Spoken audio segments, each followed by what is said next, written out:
നമ്മൾ വഴിയിൽ ഉപേക്ഷിക്കുന്ന പഴയ ടയറുകൾ കൊണ്ട് ഫുട്ബോൾ ഉണ്ടാക്കാൻ പറ്റുമെന്നറിയാമോ? എങ്കിൽ ഈ വീഡിയോ ഒന്ന് കണ്ടു നോക്കൂ. ആദ്യം തന്നെ ഈ ടയറുകളെല്ലാം വലിയ മെഷീനുകളിലേക്ക് ഇട്ട് ഇതുപോലെ ചെറിയ കഷ്ണങ്ങളാക്കി പൊടിച്ചെടുക്കുന്നു.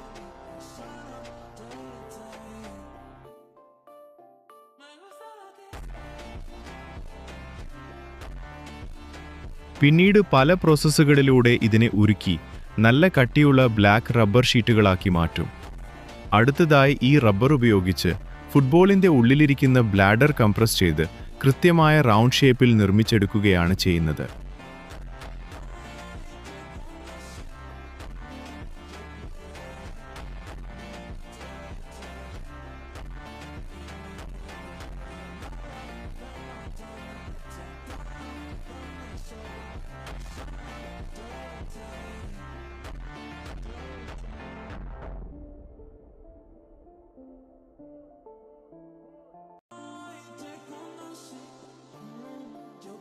അതിനുശേഷമാണ് ഇതിനു മുകളിലേക്ക് നമ്മൾ കാണുന്ന ഫുട്ബോളിൻ്റെ ഡിസൈൻ പാനലുകൾ മെഷീൻ സഹായത്തോടെ ഒട്ടിക്കുന്നത്.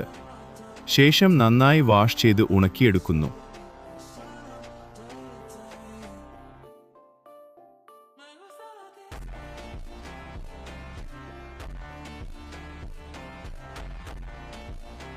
അവസാനം കമ്പ്യൂട്ടർ സ്കാനിങ്ങും വെയ്റ്റ് ടെസ്റ്റും കഴിഞ്ഞ് അടിപൊളി ഫുട്ബോളുകൾ റെഡി. ഈ ഒരു മേക്കിംഗ് വീഡിയോയെക്കുറിച്ചുള്ള നിങ്ങളുടെ അഭിപ്രായം എന്താണ്? താഴെ കമൻറ്റ് ചെയ്യൂ.